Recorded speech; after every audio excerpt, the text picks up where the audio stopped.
Little addition to my earlier video. I walked out of the garage and they'd come up here to get water, and I decided to feed them. But here's an example, okay? This is that 26-year-old horse, and that hair is thick. It's standing a good ½ inch proud of my fingers. So she's got hair an inch long. I mean, that's thick. It's fluffed out, and she'll be like this, you know, when it gets cold. If you get right here under her mane, that's like a natural heater right there. That's actually really warm. Warmer than my gloves, actually. I've been riding her before in the cold and just stuck my hand under her mane. But, I mean, she's good. You know, you want to check body temperature right there. Really warm. You know, right there under that leg, between her leg and her body, really warm. And she's in good shape. You know, get right under here. Really warm right there. And this one, we rode yesterday, and when we got back, of course, you know, fed him, brushed him down, everything. Looks really good. He could go roll in the pasture. What's he do? Rolls in the mud right here by the barn. I had to laugh, but he's muddy as all get out. But if you look, I'll go to this side. Okay, his hair is just really thick, and it lays flatter, but it's just really, really thick. And you know, if you put a coat, you know, one of the blankets on these horses, they'd sweat, which would then make them really cold. So that's one reason I don't use blankets on them.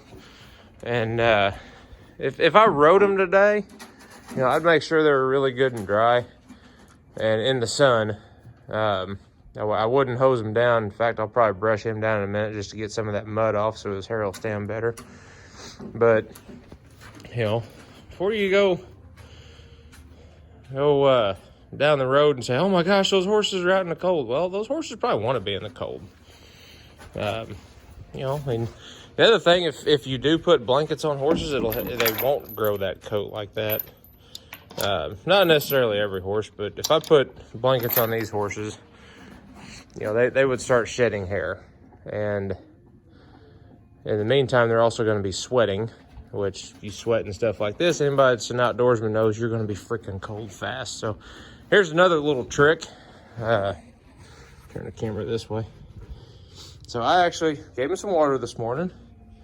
And when you shut your water off, if you roll your hose out straight like that, if the water freezes in there, no big deal. This actually drains because it's downhill the whole way. But if there's any ice in there, when you turn that water on, the icicles go shooting out the end. My dad taught me that trick, I don't know, 20-something years ago. And works every time. The only time I've ever had an issue was when I had a nozzle on that end and the hose froze. And of course it didn't drain because it didn't have a way to drain. And that hydrant had froze, and I was out here with heaters all around that and basically a insulated cage around that hydrant. And I just went ahead and put the heat wrap on it and insulated it and wrapped it in a piece of corrugated pipe just if I ever need it beforehand. So that's that. And anyway, that's a little trick my dad taught me a long time ago. Roll the hose out straight in the cold and leave the end up high so it'll drain, and you won't have water hose issues in the cold. So got a heated stock tank. That water's actually warm. I stuck my hand in it earlier. I'm like, wow, that's a whole lot warmer in the air outside. Of course, if it wasn't, it'd be frozen. So anyway, that's a little addition to the video earlier.